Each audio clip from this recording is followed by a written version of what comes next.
हरे कृष्ण। गीता अमृत में आप सभी का स्वागत है। तो हम आ गए हैं भगवत गीता अध्याय 9 श्लोक क्रमांक 31। पिछले श्लोक में हमने देखा कि कोई व्यक्ति बहुत ही दुराचारी है, काम क्रोध लोभ में पूरी तरह रमा हुआ है, पूरी तरह डूबा हुआ है, तो वो भी कृष्ण भावना अमृत अपना सकता है। भगवान कृष्ण कहते हैं कि उसको साधु मानना चाहिए और उसकी गतिविधियों को भी ग्लोरियस मानना चाहिए। भगवान कृष्ण कहते हैं कि मैं उसकी रक्षा करता हूं अगर वो पूरी तरह से भक्ति में आ गया है। और कैसे भगवान उसको प्रोटेक्शन देते हैं, तो उसका आश्वासन कैसे देते हैं, ये भगवान हमको इस श्लोक में बता रहे हैं।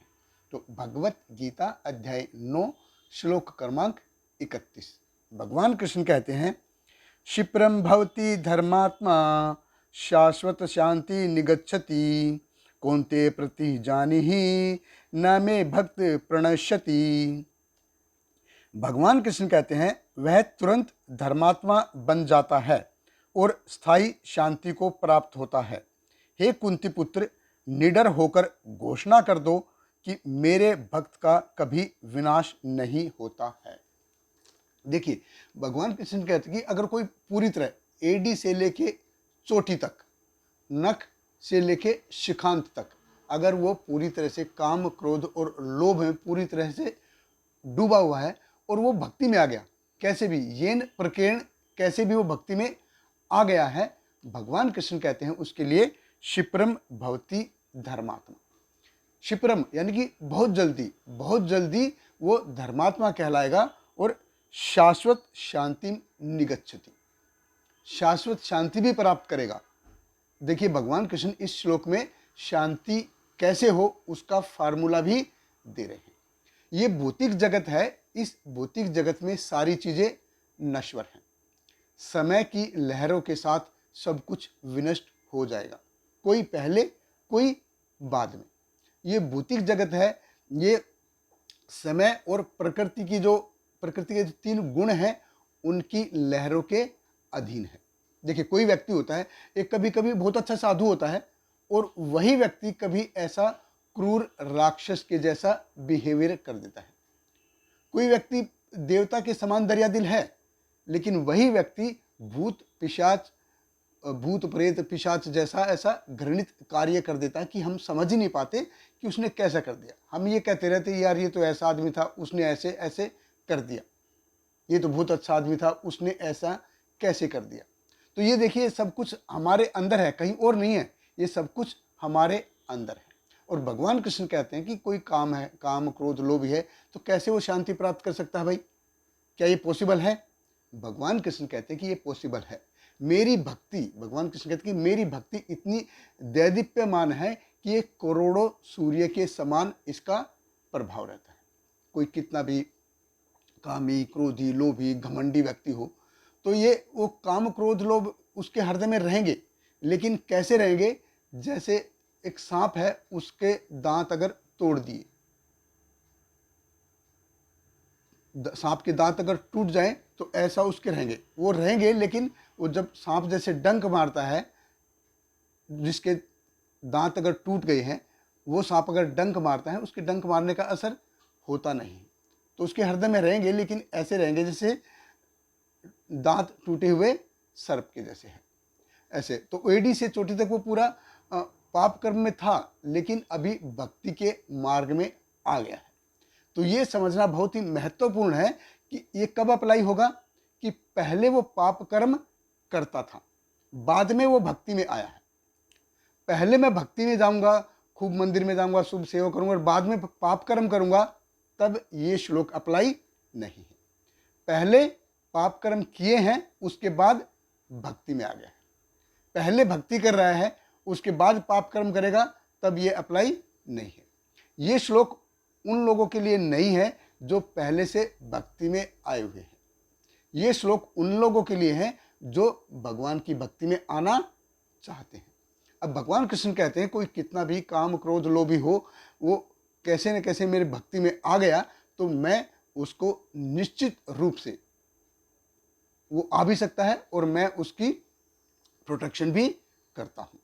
लेकिन कोई भक्ति में आ गया है, लेकिन पिछले जन्म के कर्मों के कारण काम क्रोध लोभ उसको सता रहे हैं, तो क्या उसको भक्ति छोड़ देनी चाहिए? नहीं, उसको भक्ति छोड़नी नहीं चाहिए, उसको भक्ति करते रहनी चाहिए। तो उसको क्या ऐसा लगेगा कि यार मैं अपराधी जैसा हूँ, क्या उसको गिल्टी फील होगा?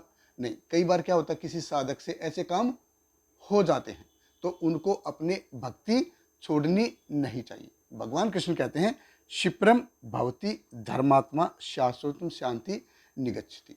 हम देखते हैं कि भगवान की जो शुद्ध भक्ति है, प्रेममयी जो शुद्ध भक्ति है, ये अगर उनके कार्यों में संलग्न हो गया एक बार, वो इतने ऐसे हैं जैसे चमकता हुआ सूर्य, तो कितना भी कोहरा होने दो वो एक दिन वो छट ही जाता है, कितना भी कोहरा होने दो वो छट जाएगा। तो ये श्लोक एक्चुअली उन लोगों के लिए है जो श्लोक क्रमांक 22 इसी अध्याय के 22 के लिए क्वालिफाइड है। अनन्या चिंतयन्तो यो माम ये जना पर्यु पासते, कि अनन्य वो मेरे को छोड़ के उसको फिर उसके जीवन में और कुछ नहीं है उसके। तो अगर कुछ किसी से ऐसा हो जाता है उसको भक्ति कार्य को छोड़ना नहीं है, अपनी भक्ति कंटिन्यू करनी है। इसलिए भगवान कृष्ण कहते हैं कौनते प्रति जान ही नय में भक्त प्रणिष्यति, कि मैं अपने भक्त का कभी विनाश नहीं होने देता। भगवान कृष्ण कहते हैं अर्जुन तुम घोषणा कर दो कि मैं अपने भक्त का कभी विनाश होने नहीं दूंगा। न में भक्त प्रणश्यति, कि मृत्यु के समय मैं उसका उद्धार करने जरूर आऊंगा। जो यमराज के दूत हैं उसको छू भी नहीं सकते, क्योंकि ये मेरा बंदा है, ये मेरा आदमी, ये मेरी प्रॉपर्टी है। अब ये यमराज के अंडर में नहीं है। अभी देखिए भगवान कृष्ण को शुद्ध भक्ति इतनी प्रिय है कि कोई किसी भी स्तर पे उसका पालन कर रहा हो, भगवान उसको बचाने के लिए सदैव तत्पर रहते हैं, हमेशा तत्पर रहते हैं, हमेशा तैयार रहते हैं। जैसे शेरनी होती है, अपने बच्चों की, नवजात बच्चों की रक्षा कैसे करती है? शेरनी क्यों?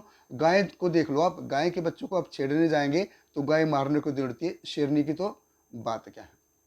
और भगवान कृष्ण उस शेरनी से भी ज़्यादा अपने भक्तों का प्रोटेक्शन करते हैं। जैसे सलमान खान का एक डायलॉग था ना कि एक बार मैं कमिटमेंट कर लेता हूँ तो फिर मैं खुद की भी नहीं सुनता। भगवान कृष्ण अर्जुन को कह के अर्जुन तुम घोषणा कर दो निडर होके कि मेरे भक्त का कभी नाश नहीं होता। ये अर्जुन को क्यों बोल रहे हैं घोषणा करने के लिए? देखिए भगवान कृष्ण हो सकता है कभी कभी अपने प्रोटेक्शन, अपना वादे से मुकर जाएं, लेकिन एक बार भगवान के जो भक्त ने एक बार जो डिक्लेयर कर दिया है, उसने जो घोषणा कर दी है, उसने जो वचन ले लिया है, भगवान उसको कभी तोड़ते नहीं, भगवान उसको कभी तोड़ते नहीं है। तो भगवान कहते हैं कि एक बार मेरे भक्त ने जो कमिटमेंट कर लिया है फिर मैं खुद की भी नहीं सुनता। देखिए ऐसा संबंध होता है भगवान और भगवान के भक्तों के बीच में, ऐसा संबंध होता है। इसको ये हमको भौतिक स्तर पे नहीं देखना चाहिए, ये एकदम हमको इसको ये बहुत ही आदर के साथ देखना चाहिए। बहुत बहुत धन्यवाद। हरे कृष्णा। श्रील प्रभुपाद की जय। हरे कृष्णा कृष्ण कृष्ण हरे हरे, हरे रामा राम राम हरे हरे।